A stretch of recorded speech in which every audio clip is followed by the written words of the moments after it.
Hi, welcome to Triggers in Spiritual Medicine. I am Laura Bonetzky-Joseph, your hostess, and we are here to discuss. This is a podcast where things get real, things get raw. We talk about the intersectionality of all the things that make our society sick as a whole, and how it leads to chronic illness, disease, all these different things that the infections that infect our society, everything from racism, homophobia, homelessness, all these things we talk about, climate change, and all these stresses that are bubbling up in our society.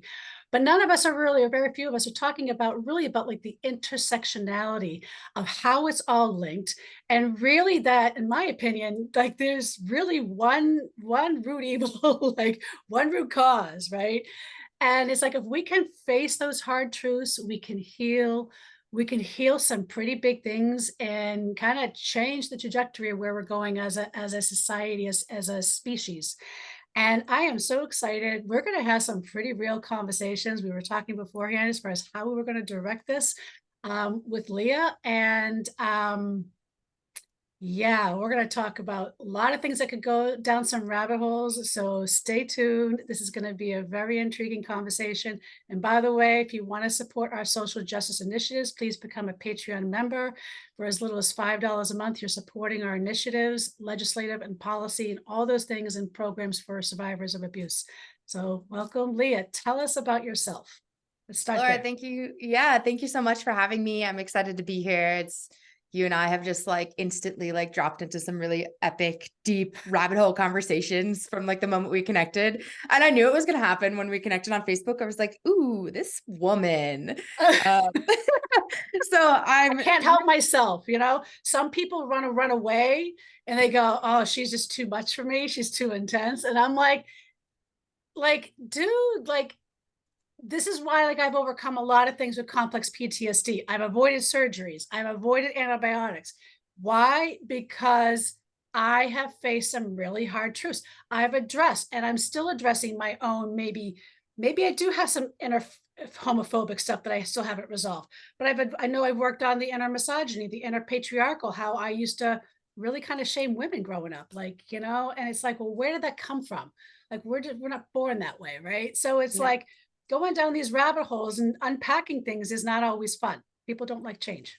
No, but it's so important. And right, you bring up to me this concept of going deep. And it's super funny because I was having a conversation with a friend of mine a couple of weeks ago. And there was a really important conversation that I needed to have with her that was really uncomfortable. She was a newer friend. I saw something that I was really worried for her about, and I brought it to the table. And we joke around. The conversation went great, and it was really beautiful to watch her growth and her transformation in me bringing this to the table and recognizing that she actually really wanted someone to talk to her about this, and she was kind of crying for help in the background, but no one had yet. I was the first person. But circling back, we joke around because I started the conversation with, I don't want to go too deep, but there's something that I feel that I'm called to bring up with you. And I was talking about it with my partner, and starts laughing so hard. He goes, "You said you don't want to go too deep? Really?" And I was like, "Yeah, it's just a part of me." And my friend laughs about it too. She's like, "Yeah, you just don't have anything other than depth. That's you." And I love that about me, and it can be intense at times, but I do think it's really important, right? Because without that depth, there's so much that lays, and I should say lies, unseen. And the things that go unseen are the things that are what catalyze division, what catalyze sickness, what catalyze challenge in the world within yourself. And so I love that you and I really resonate there, because yeah, that depth is something that can be cultivated. And you were talking about how you've been through all these things and how you've navigated them and you've healed from them. And even this morning Still, I because was I always say it's a work in progress, right? It's like, totally, you're never it's fully like healed. it's like, when you're painting a painting, and it's like, when do you stop painting it, and when do you and call it a masterpiece, or when do you just I mean, I can say that, when I went to art school, it was like I had a problem with never saying it was enough, like, and always feeling like I wanted to tweak this painting and do more until I, had somebody tell me like, Laura, sometimes you can overdo it too, So Mhm. it's that dance of, and again, it's like going back to that intersectionality. It's for me, it started off with like, trying to heal trauma and healing domestic violence to realize, okay, well, sometimes in order to heal the things that you can't see, I started diving into anti-racism and all that work and really seeing the connection there because like when I was listening to a lot of my black and brown friends, I started hearing their systems of oppression they were experiencing. I was seeing it with like victims of abuse. And I'm like, no wonder, like we have these things and then we can't get out of fight or flight because we're stuck in survival mode.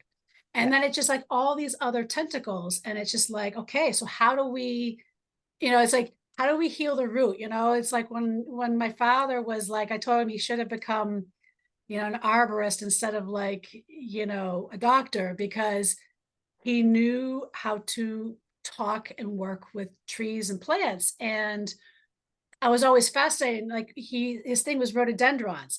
And there's a thing that rhododendrons get are borers. And the only way to cure the plant is you have to keep cutting it back, go deeper, deeper, deeper until you see no hole in the middle of the wood. That's the only way to get rid of it is you have to keep going deeper and deeper, deeper until it's gone. Mm. And then the plant can heal. So it's like taking all those little metaphors that I've learned through the years, decades now, and it's like, okay, and then you start having the more it's funny because like the more you unpack the conditioning, the more you see clearly. The more Oh my you God, yes. unpack, the more you are free. The Yep. more you unpack, because we're born here free of luggage. But then we're told in school, you have to be a certain way. Children should be seen and not heard. Go to your room, or, all these different things that we're told and conditioned to be a certain way. Women are supposed to be submissive. You're not supposed to be assertive. You're too fat. You're too thin. You eat too much. You're too aggressive. You're too bitchy. You're too quiet. And it's like, when can I just be me? Yeah. Yeah. I totally resonate with that. And it's like you're saying, the deeper you look within yourself, the more freedom lies in that for you, right? Within you and around you. And to me, I think of it like this backpack full of bricks. And it's easy to forget that every single person in your life is also carrying their own backpack of bricks that they've picked up along this journey. And in order to, it's kind of like spring cleaning. Like in order to really free yourself, you get to sift through that and recognize what you don't need anymore, what's not serving you, what's actually weighing you down and holding you back, right? Okay, the bricks, and starting to see them, hold them, right? And then release them. Because Yeah. you can't just like throw stuff out the window. You can just like chuck bricks out of your backpack, without like being able to sit with it and understand, how is this weighing me down? Right. And contemplate, do I need this still?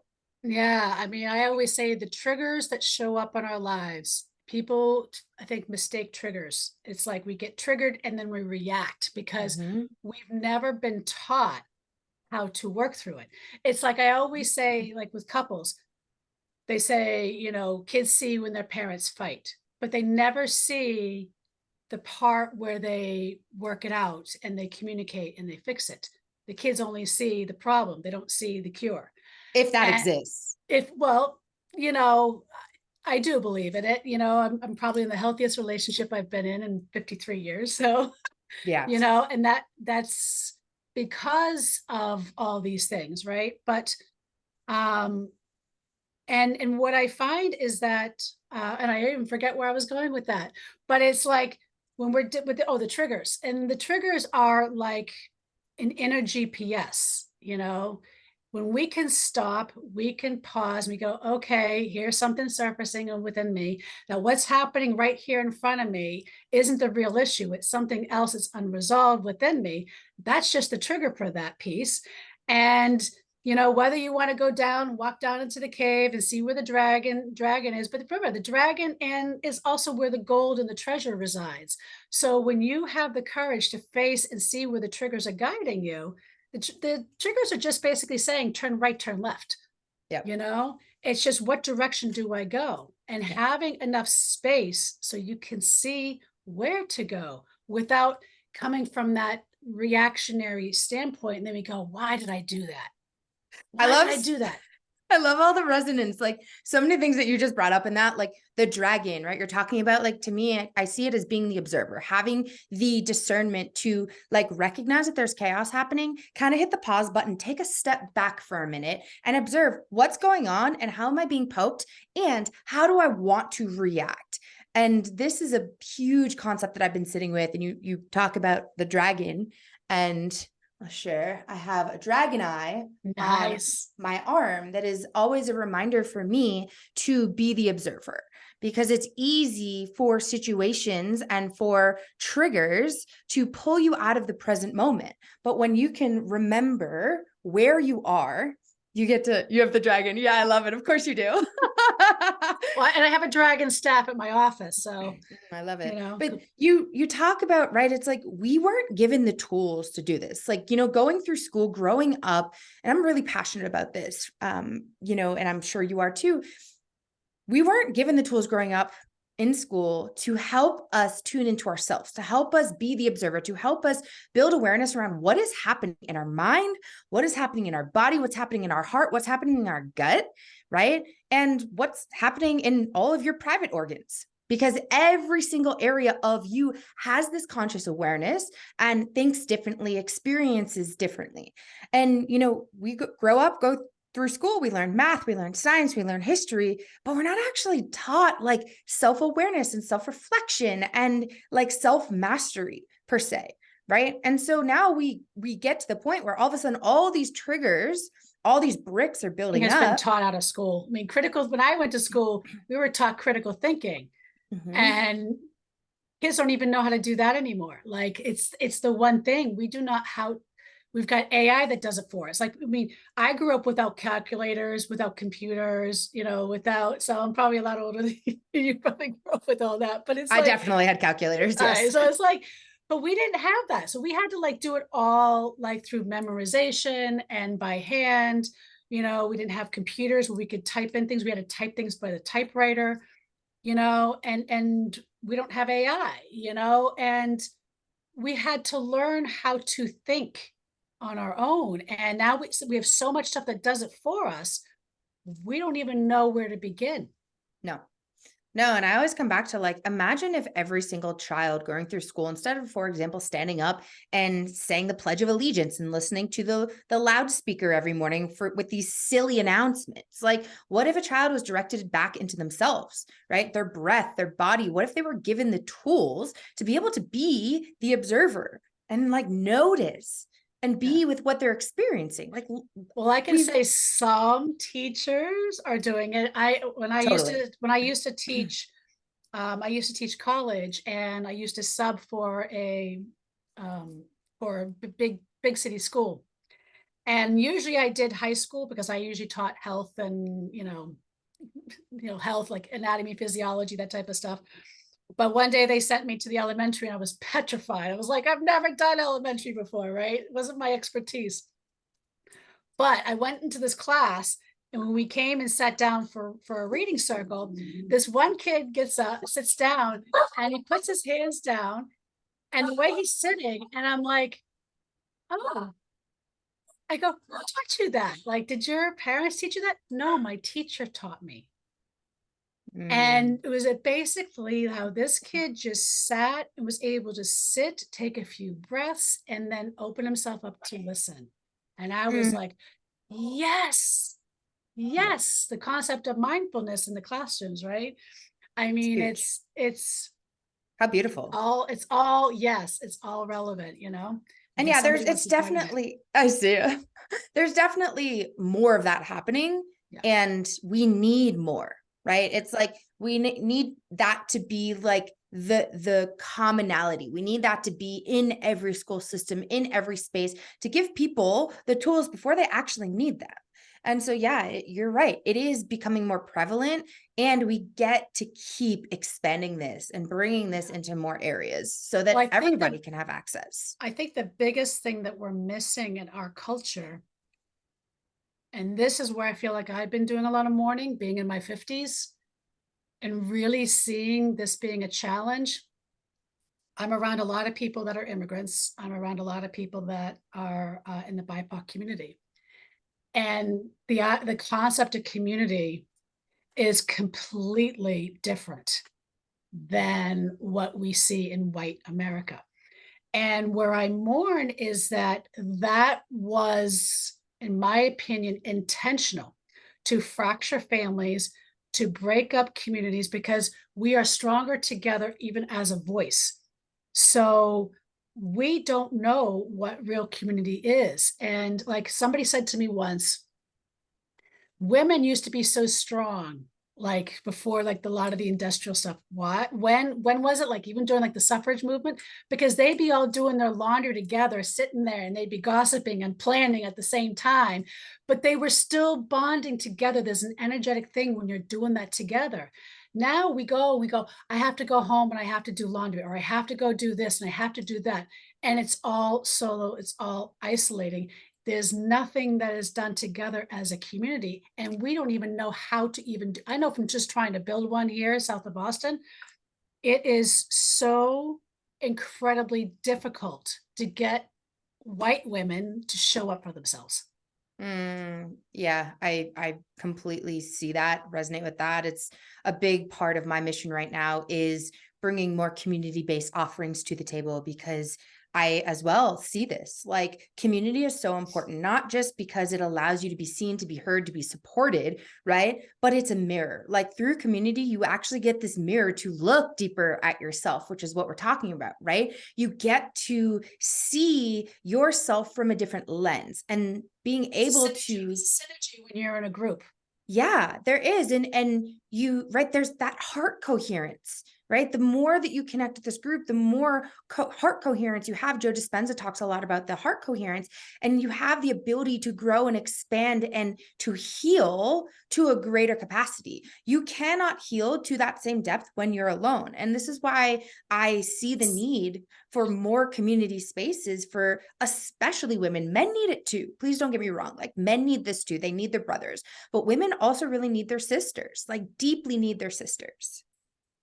Of it has to do with, and this is something a friend of mine who was on an episode, I think it's episode 5 or 6, and it really hit. She wrote a piece while she was recovering from breast cancer, and her deep dive of healing the root systems and going into the generational stuff, and she really started connecting with how the burning times of witches influence white women culture today.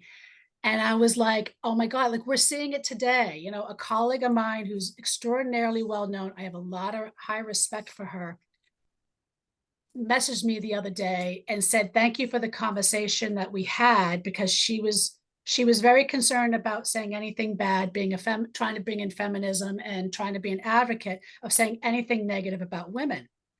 And my response was, I am, to a point, because remember, it was the sisters that sold out the sisters to burn at the stake. Yeah, And I it's said, that when you lack of cross that trust. line and you have women that are going to flat out try to attack, destroy the very women that are trying to elevate and free us from a lot of these things. And she's doing a lot of big work around, you know, anti-pathology and around women's trauma and stuff. And it's like a big deal. Mm-hmm. It's a big deal. It's a big job. And, you know, it's not an easy task to do. And so it's, how do we do this? Because if white women can't stop and see that if we're going and gossiping about our sisters, why are we doing that? Why do we feel like they're a threat? Why do we see that they're competition? Because that has to do with, and I know one of my colleagues and we were having a disagreement, because I said, is it encoded in our DNA after 600 years of indoctrination? Or is it something that is just conditioned? She thinks it's conditioning. I feel like it may have been. So we have a lot of generational things that need to be healed Totally. from how our mothers, our grandmothers, our great grandmothers were conditioned to be less than to a man. Yeah. To you know, condemn your sister if they're vocal, if they're having their voices, you know, to advocate for others or to lead a revelation, you know, revolution to against systemic oppression, you know, or to advocate and say no more abuse. I'm not going to allow this. No, you don't have a right to violate my body. No, you don't have a right to hit my child. No, you don't have a right to do all this stuff. And we need to reel in our sisters to say we can't do that anymore. Yeah, I agree. And I see it as both personally. I do see it as conditioning, and I see it as genetic dispositioning per se, right? Because they both go hand in hand, right? The conditioning and the experience that you have in the world around you influences how your genetics are therefore expressed. This is the study of epigenetics. And this is the science behind why your trauma, why the experiences that you have create what's happening within you, whether that be in your physical body with physical pain, with chronic illness, chronic sickness, or in the way that you react and respond. It is because your genes are being, it's like a switch, right? They've been flipped on to express in this particular way. And I think you make such a good point, especially around this era of like, you know, witches being burned and women being outed by their sisters. Like, especially in women, there is this lack of trust because we have been, there's been a lot of dishonesty, right? There's been a lot of betrayal, and it leads us to want to be in ourselves, and it leads us to want to put these walls up around our heart. But when we put these walls up around our heart, we actually prevent ourselves from being able to connect. And just a brief story from, yeah, we perpetuate that very thing that we're saying we don't want, right? Correct. So You hold yourself back. Yeah, you know, we did locally we did a reenactment of the Salem witch trials here in Salem, Massachusetts. Oof. And my body says no to that. We did, like, you know, and we had like 50 women that showed up, and it was fascinating because my sister who organized it, it was her vision, her dream, and she was like, okay, I think I want to have some men there. And I was like, I don't know, this is some pretty big things, you know, but the men were there to hold the container for us while we did the work. So that means they prepared the food, they maintained the fire, and they did the drumming. They were to have no words, they weren't to touch, they weren't to engage with us in any way outside of just hold that container. And it was absolutely transformational because, like, when we get to see this, we play these things out, you start wondering, like, wow. And then how do we reclaim that voice? Like, we're getting ready to go to Ireland, you know, in May. We're going to start our pre-trip program in February. And, you know, I sometimes wonder, like, do people realize the value of actually starting the work in February? Because when we're working with the Morrigan and Queen Maeve, who are basically like the type that would have been burned, you know, at the stakes because they were so outspoken. But, you know, we don't know what's going to show up when we start doing that work. No, and so when we do it ahead of time, then my hope is that when we arrive in Ireland, it's purely experiential and ceremonial. We're not in this, I had a healing crisis mode.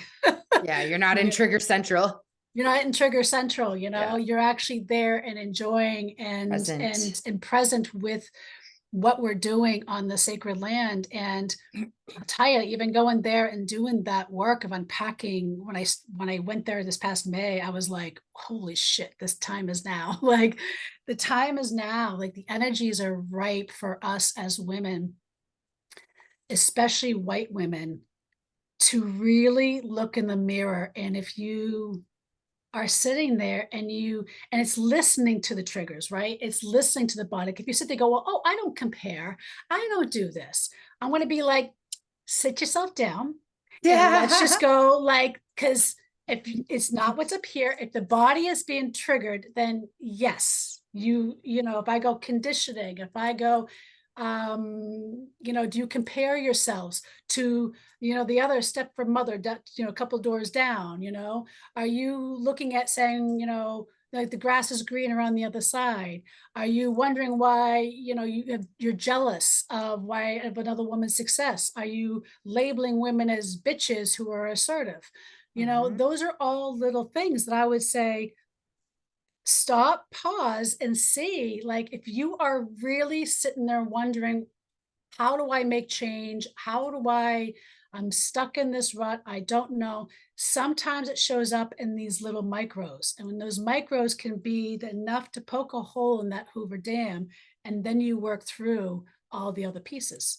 Mm. At least for me, that's what it is. It's like, okay, if you stop, pause, take a few breaths, create that space so you can see, like, so you can rise, like, so you can be that eagle that rises up and sees the storm, but you're not in it.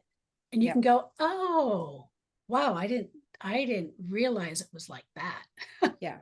Yeah, No. absolutely. And I think that we live in a very reactive world, and we've been programmed and taught into this reactivity. And I actually had this really powerful at a really powerful ceremony with myself last night. And one of the things that came up really strongly for me was this innate need for humans to be reactive, to react, to respond. And I sat with it and I was like, well, what if I didn't respond? What if I just allowed? And what if I, instead of that energy being pushed outwardly, what if I allowed that energy to move inwardly? What if I just received it? And what if I like became and welcomed in fully this thing that I wanted to react and wanted to respond to? If I became it and I fully welcome it, is there actually now this thing to respond to? And I thought about this concept of like Vipassana, right? Vipassana are these 10-day retreats that you sit in meditation. And one of the biggest things about Vipassana is, and anyone that I know that's been will tell you, like, you sit there and pain comes up and you're encouraged to not react to the pain. And so, as I was like sitting last night, I found myself in meditation and I was sitting there and I was like, my legs are going numb and I'm having like discomfort in my feet. And I'm like, okay, become it. Like, if I allow myself to fully welcome this pain and fully be in it, there didn't, there didn't end up being this pain to then react and respond to. And then I forgot that there was even a thing that I wanted to react and respond to.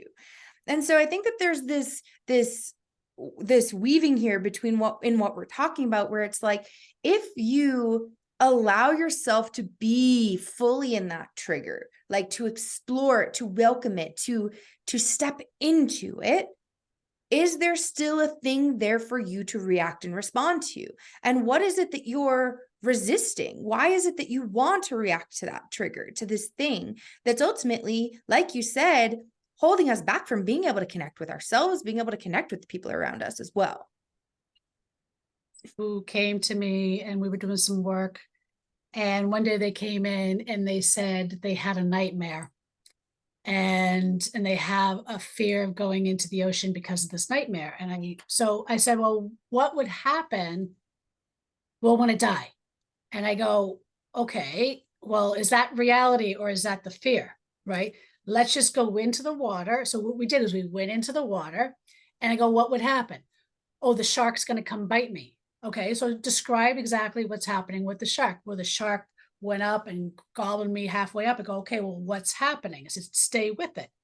Oh, oh, the shark is loosening its grip and it's moving back. So now it's down by my legs. And then it went from there to, okay, he didn't like how I tasted, so he went back. But it went from this thing of like, all of a sudden the shark attacked them, like, all right, I'm stopping there. The guillotine went down and I'm gonna die. Like but then when you play the story out, that's not what happened. Yeah. Yeah, You you know, immediately put the walls up and then you actually can't move through the whole rest of the process because you're in protection mode and you're shielding. yeah, I use a lot of the story of when I went down and volunteered at the domestic violence national conference few years, actually spent a few years now with pandemic. um, there was this documentary, and I wish I remembered the name of it, but it was so powerful. And it showed this woman like in this Garden of Eden type of, landscape, where there's a lot of fruit, there's butterflies, there's this gorgeous tree, and she's picking flowers, she's picking fruits, and she's smelling the roses. And she turns around and she sees this shadowy figure with a hood, kind of, if you had to interpret it, looked like the Grim Reaper. Okay. And instantly got afraid. It was like, oh my God, I have to get out of here. And she sees this cave and she tries to run towards the cave and she's turning around. She doesn't, and she's hyperventilating. I'm going, I'm turning around. And then next thing you know, she turns around and she can't see it. And she turns around, she goes, oh my God, it's over there. And then she turns and she goes a different direction.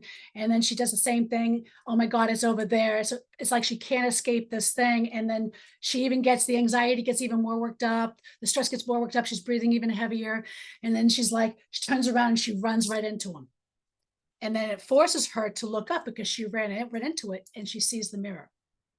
It was a mirror of herself. And the minute she acknowledged that that was the issue, she was able to walk through. Oh, yeah, the thing that you're running from is actually the thing that is within yourself. Every time we are afraid to go into that shadow piece, I say, we did a thing on New Year's Day and we incorporated a lot of the shadow work. And I said, because it was all about what do you want to let go? What do you want to call in for 2024? And we did some dragon work. And then the Morrigan wanted to say some things. So I brought in some messages from the Morrigan. But, it was fascinating because we have this thing that we want to run away from.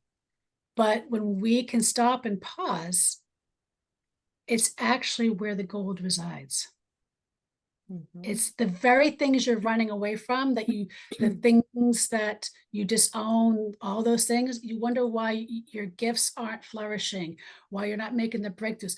All those gifts are also equally suppressed. This is where parts work is so powerful and so important, because there are these parts that all of us have within us that we want to run away from and we want to avoid, right? And just like, excuse me, just like becoming friends with someone, if you want to get closer to someone, you get to accept and welcome all of them and nurture all of them, right? If it was your child, and there was something that you didn't love about the way that your child is acting, you're not just going to shove it out and push it away. You're going to welcome the child in, right? You're going to accept all that your child is. And it's the same thing with yourself. It's like when the critic comes up, when the judge comes in, right? When the self-hatred part of you comes up, each part gets to be seen, welcomed, nurtured, and included. Because if you try to reject or push away this part of you, it's only going to fester and get louder because it's not being heard, right? Again, like a child crying, that if you don't listen, if you're not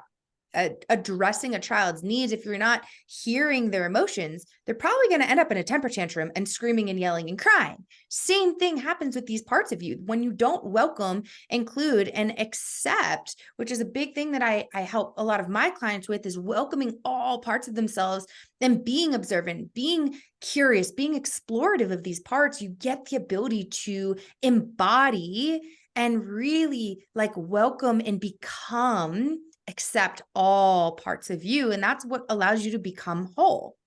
And when you're whole, you can just, there's the things that we want to run away from, those shadow aspects, are still running in the operating system, whether you want to or not, because it affects your belief systems, it affects our choices.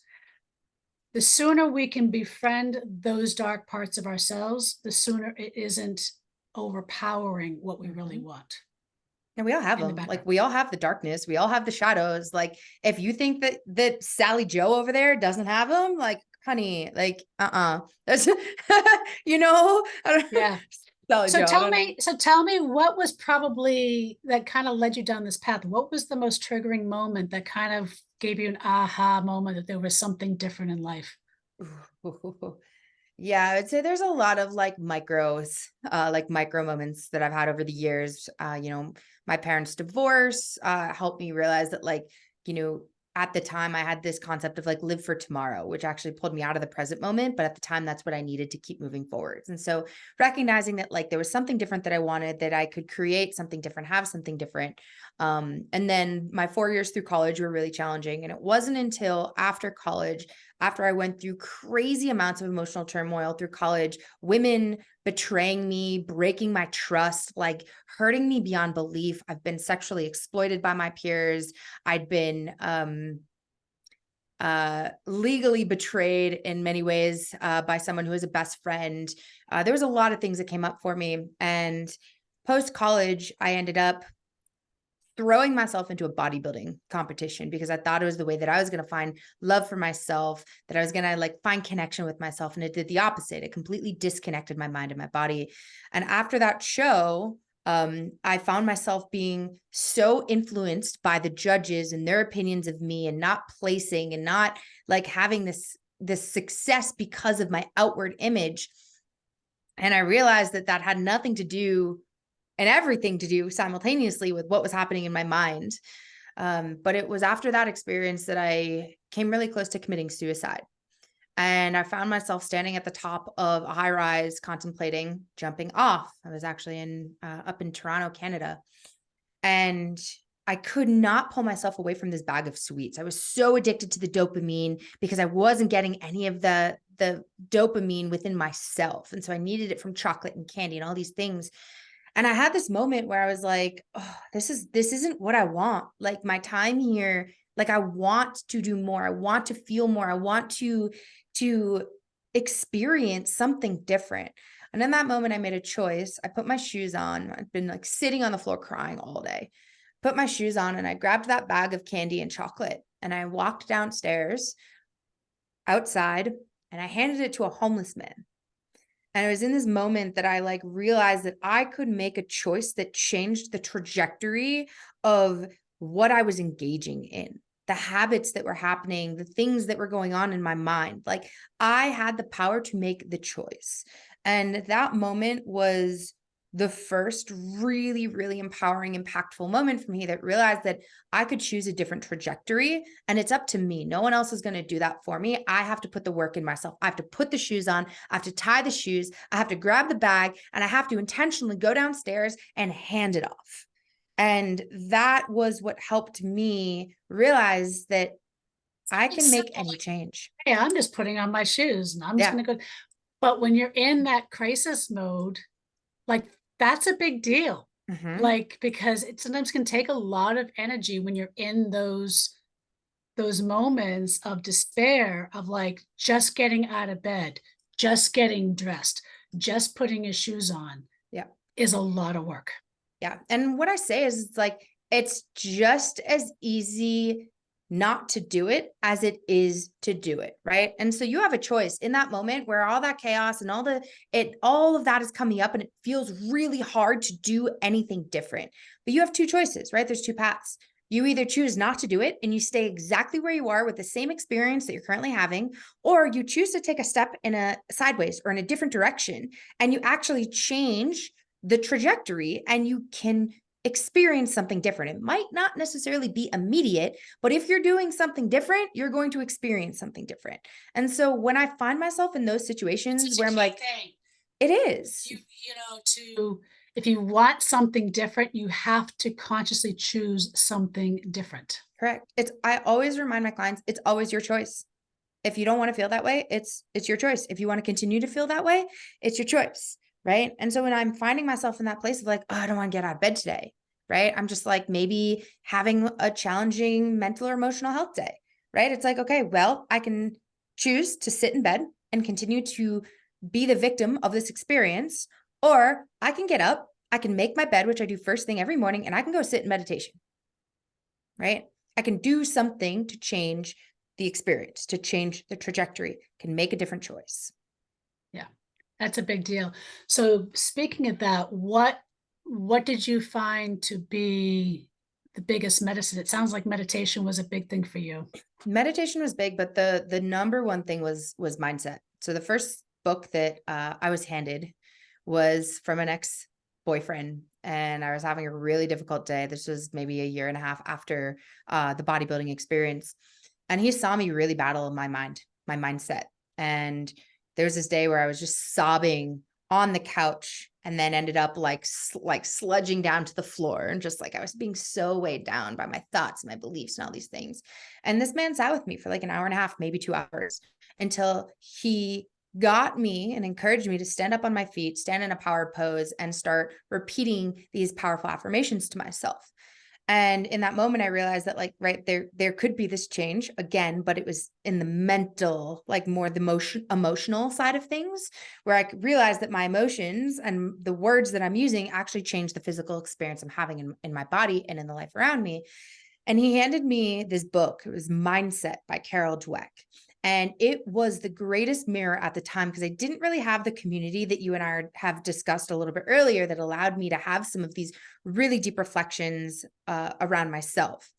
And so this book, as I read it, it just like threw in front of me all these examples of how I was sitting in a fixed mindset and what that was doing for me. Because as I read it, I had to be like, oh, like, damn, that's me. I'm doing that, right? It's like that radical responsibility. And so it was really the mindset work that initiated me into this. And it was just like having a mirror through a book or a podcast, having that be what allowed me to look deeper at myself and say, ooh, I like that, or ooh, I do not like that. And then again, I get to create that change. There's a concept we have in the Japanese culture called kogatama, means words have spiritual power. And it's funny, like when we look at the language that we say to ourselves. I had one client that I talk about the story in this book here, where in the book I write, the story of how like this one person came in. She's like, oh, I hate this person. Like, and I knew because we'd already been doing some work around anxiety and trauma and things like that. And I go, well, hate's are very strong words. Let's change that. And tell me what's showing up in the body, And she's like, oh my God, my tights restricted. I can't breathe. And my shoulders are tight, and a bunch of other things, right? And so we changed the word. And when she finally changed the word, she couldn't figure out the word. I forget the word that she chose, but she realized it had nothing to do with hating her sister or cousin. There was a guillotine that went down because she didn't know how to express to this person that they crossed a boundary of shoving a religious belief that they didn't believe in down their throat. And so it was easier to just to say, I hate you. Guillotine goes down. And instead of recognizing, oh, I lack and I need to work on how do I communicate with this person that what they're doing is inappropriate, And when they recognize that, within literally, they changed the word, and within 60 seconds, all this went away. So it shows you the mindset, yes, and even with the words, because the words have energetic power. It's the frequency, it's the vibration, and it's the somatics. It's the energy and the emotion behind the words. And when we speak it and we're in that heightened state, we're amplifying it. And then we go, oh shit. And so when we stop and we pause and we go, okay, how can I just flip the script? And sometimes just flipping the script, it changes, the energy changes in the body.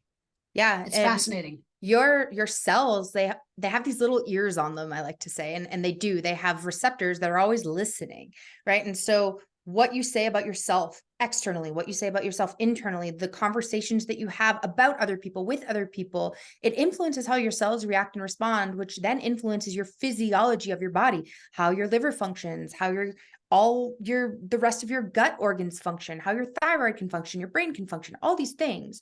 And for people that do have a difficult time grasping this, because I do think sometimes it can be hard to understand how like words have a frequency, which then influence your cells and influence your body. I always encourage people to It's musical notes. It's the same thing. It's frequency and it's vibration.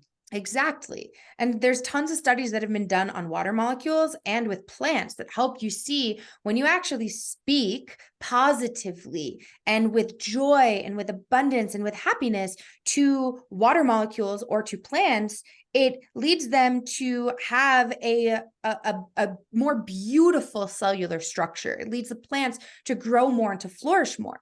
But when you talk negatively or with hate or with aggression or with anger to the water molecules, the geometrical structure is not as linear. It's not as beautiful. And with the plants, they don't grow as much. Oftentimes they end up dying if you're talking with hatred or anger to the plants. And so they're just anger is the stress too, all of it. and it's Yeah. the same thing even with animals. Like, people don't realize that if you're coming home, and you're stressed and the animals will, when you wonder why your dog is high stress, high strong, high anxiety, Mhm. high aggression, I attribute it 100% to the owner, because that's what they're feeding, Yeah, it plays a you huge know, role. huge role. So I know one of the things that we had talked about before this podcast too was your love for plant medicine. Can you just share a little bit about that as well, your journey Of with that? course, yeah. Plant medicines have been a really beautiful way for me to tap into my body. Both psychedelic and non-psychedelic, both have a really powerful role. Plants are medicine. They always have been since ancient times. And I know that you know that very deeply. And for me, there at 16 years old, I ended up having a pancreatic tumor the size of an orange. And over the years, I started to recognize, like, okay, why is this here? It's not normal for a 16-year-old to develop a pancreatic tumor. Nope. No, like that's just not common. And why? Like, why is it there? And I started to understand the connection between emotions and trauma and all of that your body holds. Your body keeps the score and remembers everything that's ever happened to you. And so I found psychedelics in high school. And it was at that point like very recreational. But I remember, like, we were talking about the musical notes. I remember having this beautiful experience where I saw these musical notes in the air.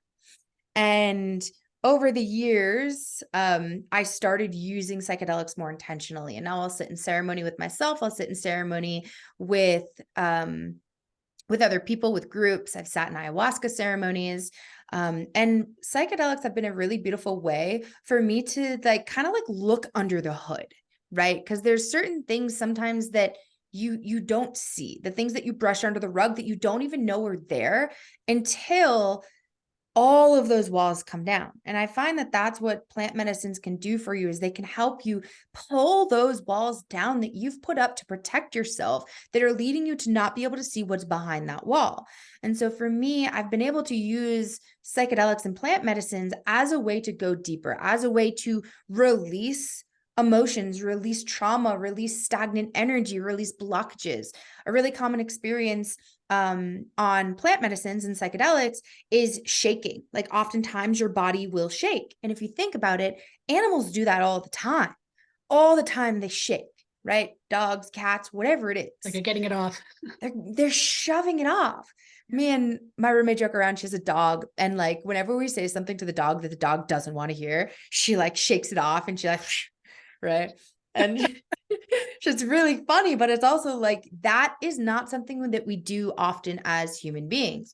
Yeah. It's highlighted for me the importance of dance and embodied in somatic dance on a regular basis in my life so that I can move those things out and shake them through my body. But yeah, plant medicines have been a beautiful way to help me heal my relationship with myself, to help me heal my relationship with some of my ancestors, to help with processing some of the traumas that my ancestors have experienced. Because again, it's like, it's softening the veil. And so you get to actually see more clearly this thing, and then you can work with it. Is a very powerful thing. I would just add, because this is a mistake I see a lot of people do, is they go right for the well, plant medicine's so good, I'm going to go with the most powerful plant medicine No, first, no, no, right? no, no. And not realizing, like here in the Boston area, some of the most powerful plant medicines around are dandelion and mugwort, and they grow wild everywhere. Like, if you don't have a relationship with the plants around you in your own neighborhood, you really shouldn't be just diving right into the other ones until you, because it's all interconnected, and Mhm. or else you're just going to go and you're going to get not always a good experience, sometimes a good experience, but then you're going to go and you're going to be still disconnected Yeah. because you haven't fostered that relationship with the plant world in general. Yeah. It's just a temporary thing and a temporary experience. And if you really want to maximize that experience, you really have to start off with the other more common, very powerful plant medicines too, you Yeah. know. And I just wanted to add that because I have seen some people and they go, yeah, and they get home and they, this is great, and then nothing changed in their life Yeah. because it's they went for that thinking it was going to fix it for them Yeah. instead of realizing it was just a gateway. But the gateway is the other things first, and then that's just that just takes you to the deeper layer. But if you haven't done the other ones ahead of time, this is where you might be spinning your wheels wondering why you're not getting where you need to be too. And it's just like in Totally. anything, I say the same thing with like Reiki and yoga, like there's different styles, but the deeper you go, because you go into the more rooted, traditional, non-colonized, non-whitewashed modalities, eventually you're going to go, oh, now I see, Yeah. so Yeah. it gets you deeper and deeper and deeper. I think that there's power in all plants, right? And at Yeah. the core of it, you're talking about developing your relationship with the plant. You're really developing your relationship with spirit, because spirit is in all things. The plant is spirit. And so, for me, I didn't necessarily have like a super strong relationship with other plants before diving into psychedelics. And but I did have a relationship with spirit. And so I think that's something important as well, is like, you don't, in my opinion, I don't think you necessarily have to have a relationship with all these other non-psychedelic plants before you step into the psychedelic world. But, having the honor and respect for plants and spirit as a whole, right? And recognizing that the plant's not going to heal what's coming up for you. The plant's not going to heal your shit.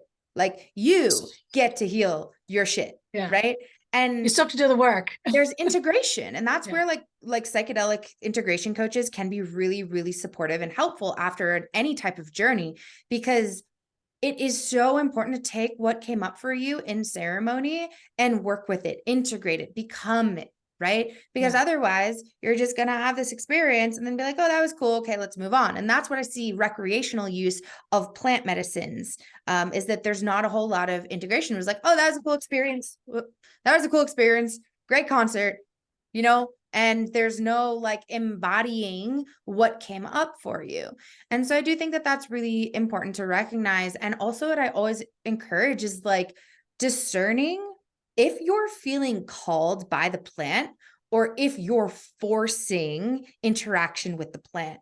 And I experienced this. Also, if you're doing it because it's the trendy thing to do, Correct. because that's Right. it's also like so and so did it, so maybe I should try it. Like I see a lot of that, and even some people I've talked in out of even doing some work with me or taking some of my classes, because some people were doing it not because they were called, but because Joe It was the Schmo was doing cool. it. Yeah, it was the cool thing to do. Yeah. Yeah, and I sit with that every time. Over the summer, I had a really powerful transformational experience where I was sitting with my shadow, sitting in depression. It was probably the worst bout of depression I'd had as an adult. And I knew the whole time I wasn't like stuck in it per se. I knew the whole time I had to be in it. Like, this was serving me at the time. Everything was burning away.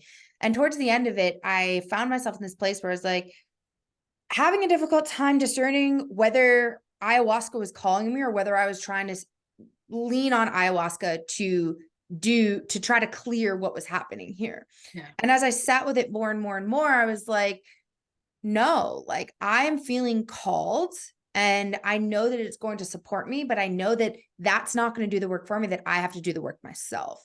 And Mhm. so just like that reminder of like, when you are feeling attracted to anything, right? Having the discernment around like, are you feeling called to this? Are you being called to this? Is spirit speaking to you through this experience? Psychedelics or not. Or are you trying to do this because somebody else told you to do it, because it looks cool, because it's the trendy thing to do, Right.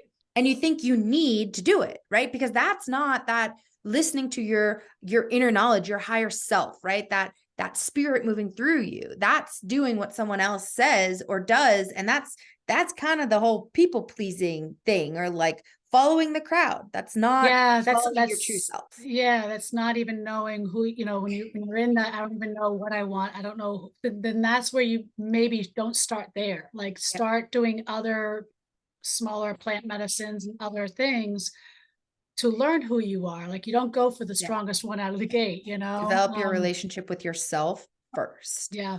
And your spirit team, Yes. so what would be the top three things if folks are, folks that might be struggling, whether, I guess maybe figuring out who they are, what direction to go. 2024 is a very big up leveling year, as we talked about in the 2024 energy forecast. It's going to be a big growth year, but not everybody likes change, so what does that mean? So what would be the top three things that you would recommend to people that might be facing, I mean, if they've made it this far in the podcast, they're here for a reason. So Yeah, I would say number one, developing your relationship with yourself, super important, right? Devoting yourself to developing the relationship with you, and like starting to make time for yourself. It's so easy to lose track of time. Time is this whole, infinite and simultaneously non-existent thing that we create that adds stress to our world. And simultaneously, cutting out some time for yourself, to be with yourself, to sit in silence, to relax, to receive, maybe go paint, maybe go dance, maybe sing, maybe, go for a walk, like be in nature, like doing things that light you up and that make your heart and soul really happy and feel good. That's really important. for those that might be listening, yeah, I got 3 kids, I work full time, or I'm a single mom. I get it. It could be before you go pick up the kids from school, you take 10 minutes and you just go sit by a tree and you take a few deep breaths. Like it can be just as simple as that. Just give yourself 10 minutes a day somewhere. Some people, I hate to say it, find their sacred space sitting on the toilet. So it's like, close the door and maybe take an extra long shower and just whatever that is, give yourself, even if you are in that, my life is crazy, I don't even have time for myself, and just even hearing that can be a trigger, right? Then Mhm. just find, I don't care if it's the toilet, if it's going outside, sitting down in the tree, or sitting at the ocean, finding 10 minutes, just give yourself 10 minutes. Yeah. And you can hit that pause button. That's a choice, right? A couple of weeks ago, I was on my way to a community gathering with my familia. And I found myself just like really dysregulated on the way there. I was feeling super stressed out. I hadn't stopped. I'd gone from one thing to the next, the next, and next. And so I just like parked my car and I took 15, 20 minutes. I put on this beautiful meditation that I go back to that reminds me to be in that receiving mode and come back to myself. And I just took that time to be with me before I walked in the house. And it changed the whole experience for me. Otherwise, I would have walked in there super stressed, having all this stuff on my chest. And it was funny, like some of my friends walked by the cars, they were like going in the house and they saw me and they were like, we're just going to give her a minute. Right. And it's like, people will see that. People will give you a minute like that. Let them know that you need to take a minute. Right. Even if it's your kids and you feel like you have to, have your eyes on your kids all the time. Maybe there's someone else around that you can say, hey, I need to take 10 minutes for myself. Do you mind holding space for 10 minutes? Even if it's your kids, teach your kids that it's okay to ask for space. We see space as this negative thing and this disconnecting thing. And actually, space is the most connecting thing that you can have because it connects you to yourself and therefore connects you deeper to the people around you. So that's the first thing I would say. The second thing I would say is getting really clear on your values. What is it that feels really good to you? What is it that doesn't feel really good to you? Right. And as you can get clear on your values, things can come into your world, come into your field that you can recognize, oh, that's not in alignment with my values, how I want to feel, how I want to think, how I do think, right? How I like to be, how I like to act. I would say what helps me is if you're not sure, because you can't trust what's in between here, it's knowing how to trust, because the body will tell you Feel. and it will resonate. And I think that's the thing about feeling too. We think feeling and we label, oh, anxiety, oh, depression, oh, whatever. And then we label it, but it's coming from here. Mhm. And we don't even know what anxiety or whatever feels Yeah. like. So it's really understanding that the feeling is actually, I got pain in my arm, right? I got Mhm. tingles in my arm. That's the feeling we're talking about when we talk about feeling. Yes. It's, what does it feel like? What does the yes feel like? And what does the no feel like? And Mhm. knowing that piece, right? And a simple change that I offer here is everybody understands the concept of stress, right? You are not stressed. You are experiencing stress. You are not depressed. You don't have depression. You are experiencing feelings of depression, right? Yeah. And so, not identifying, and this goes for That's labels, right? We yeah, label. That's not feeling. That's not emotion. Those are labels. This goes for medical diagnoses too. You are not your diagnosis. You are not. That's the biggest thing that I see at people navigating chronic pain, chronic inflammation, chronic disease symptoms, right? You are experiencing symptoms that are ultimately going under this umbrella of this term. And what I see is that people take this term and they shove themselves in this box and now they can't get out of it, right? It's Yeah. like you are not this thing. And so that's where I think really getting clear on your values and what feels good and what doesn't feel good for you, right? And then the third thing that I have to offer is kind of in alignment with the other two, but it's once you recognize those values, intentionally putting yourself in spaces, in environments that are going to foster the experience of those values, right? And so looking at the community that you're a part of, looking at the people that you're closest to, looking at the activities that you're engaging in on a daily basis, looking at the way you're structuring your day, is it supporting you in feeling the way that you want to feel? Because if it's not, you get to now create a change. And so I think those three things are some of the most powerful things that I could offer to the listener to help them like start to reflect on themselves. Like don't forget to hit that pause button, right? To work with you, what's the best way they can reach out to you, or what's the best way they can follow you, on social media, whatever it is, like what's the best way to connect with you? Totally. My website is leahdrew.com and I'm on most social media platforms at Mind Body with Leah. Facebook is just my first and last name. You should find me pretty quickly and easily. But yeah, there's many different ways that I work with clients. I have a women's membership, which is more of a low cost coaching container for those that are seeking community. It is a combination of coaching and sisterhood. I have one-on-one work.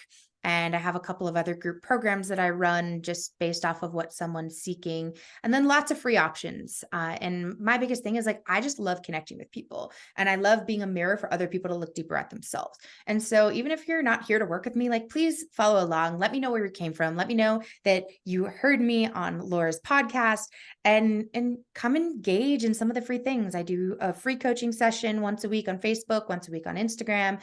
And I offer a monthly free workshop as well. So if you just want to come and hang out and just like have a free mirror to reflect in, like come join my world, have a conversation and just like share in the connection with me. Because as we talked about at the very beginning of this podcast, connection is what leads to the depths of healing and the depths of growth. It's a pleasure having you. And for those listening still, make sure you like, follow, share, please engage. Let us know your feedback on this podcast and this episode. Please help amplify this. Please become a Patreon member and support our social justice initiatives. And we look forward to you until next time. Have a great day, everybody. Bye-bye.